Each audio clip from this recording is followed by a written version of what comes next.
Cheers. Welcome back to Robert's Reviews. Today I am watching a movie that is not technically a new release, but I had to watch it today because tomorrow I'm going to the theater to watch the second one because it is my sister's birthday. Happy birthday. And she wants to see it in the theaters, and of course I'm going with because I love going to the theater.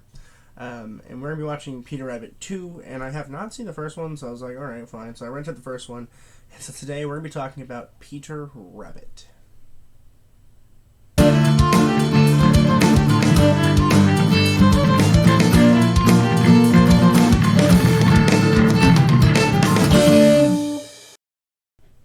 Peter Rabbit was released in 2018, and it was written by Rob Lieber and Will Gluck, and was directed by Will Gluck. And no spoilers for this movie, of course, because, I understand that this can theoretically be spoilery, but no spoilers. Essentially, the idea is there's a family of rabbits, and there's this really mean Mr. McGregor. And in the first, 10 minutes of the movie, Mr. McGregor dies of a heart attack. And this mean guy really hates the rabbits and doesn't want them in the yard or anything. So once he dies, the rabbits infiltrate the yard, and then the estate goes to his great-grandson, who then, or it's an uncle of some sort, great-nephew or whatever, who inherits the land and is also kind of mean, but also kind of nice, and he moves in and tries to maintain the lawn and, maintain everything so he can sell the house and own his own toy store. But he falls in love with Bee, and Bee is in love with the rabbits, so it's this weird kind of mix. And I think it's a charming movie for sure.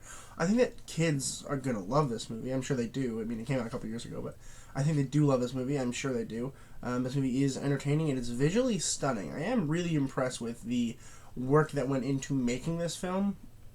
I can't imagine how difficult it must have been to make these rabbits, because it's CG. You can tell it's CG. It might be a little bit of motion capture here, but it's hard to tell really, which is good. But it does look nice. Not that the rabbits look necessarily real per se, but they do look good.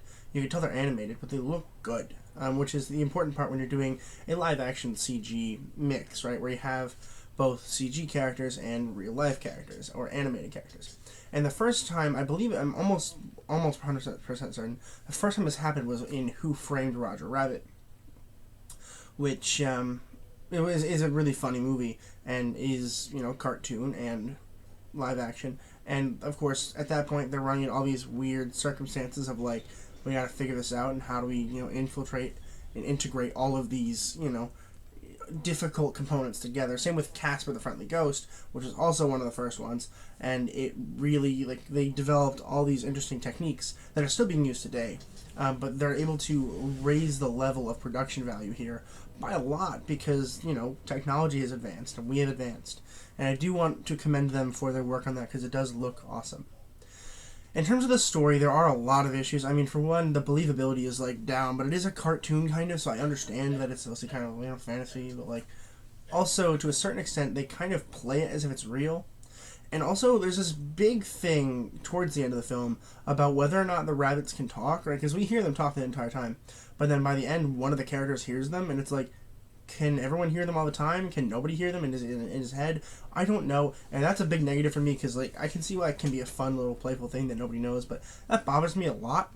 That should be something that is blatantly answered. That is a life question. If you're going to build a world, right, which they technically build their own Earth, right? It's their own version of reality where these rabbits are kind of infiltrating. This should be explained, and it's not. And I understand it's a cartoon, I do. But, it should be explained if they're going to bring it up. I mean, if they're not going to bring it up, fine. We can figure it out. Everyone can have their own opinion. But at this point, if they're going to bring it up, they should fix that problem. And they have a lot of issues where, they have these disconnects between their story and what they say they can do in their story, right? Because, at some point, Peter Rabbit would have probably spoken in front of Bee and probably would have, played around in front of Bee because, he likes her and he is friends with her, and it would have happened. And to say that it didn't happen is kind of like a throw out of, it's whatever, the audience is stupid. And I hate movies that do that. Unfortunately, a lot of them do. And it is kind of disappointing to see that. The good parts about this movie, first of all, I do like the general story arc. I think it's funny. I think it's good. I think that their whole romancy thing, and the ending was kind of rushed. A lot of animated stuff is rushed in the end, and it did feel very rushed. It was not very good. But in general, I liked the idea of the arc. I could have done with less the romance, and also maybe extend the ending out and like maybe make the beginning a little shorter. But I don't know, little nitpicks. But still, the acting is what really shines out in this, and I'm going to talk about a couple things. So first, James Corden as Peter Rabbit. So he's the voice of Peter Rabbit. I don't know if he has done any motion capture for it. I assume he probably did, but I don't know for sure. But he was good. I generally don't like James Corden. I just don't really care. But his voice works really, really well here. I am really impressed with the voice acting here. It sounded awesome. It worked really well, and I didn't even disconnect my brain. Like, it worked. It worked very well. So good for you. Domhnall Gleeson as Thomas McGregor. I'm a huge Domhnall Gleeson fan, as well as a Brendan Gleeson fan. I love them. He was fantastic here. They dyed his hair, and I was like, oh, he actually kind of like looks good with black hair.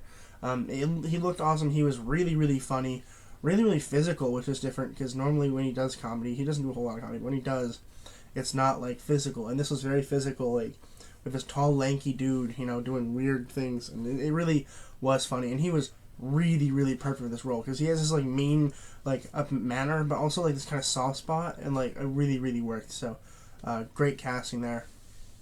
And Rose Byrne as Bee.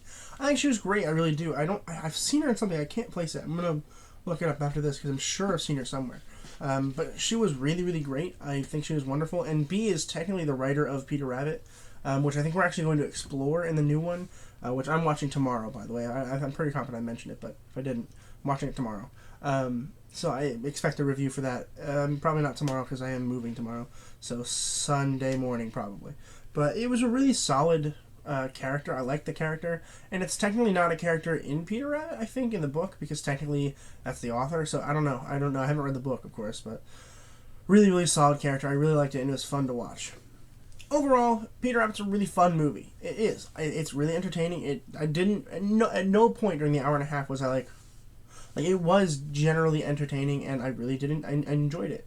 But there are a lot of issues with it, particularly in, the canon of its own world. They need to figure that out, and I hope they figure that out for the second one, and they kind of work on it a little bit. But if they keep the strong acting they have here, and they just kind of work little by little to increase the production value of this film, I think it really could be a good series. And I know that there is a third one already in pre-production, so it's like, hopefully they fix those hurdles, and we can make these movies a little bit better than the first one. And so I'm going to go ahead and give Peter Rabbit a B-.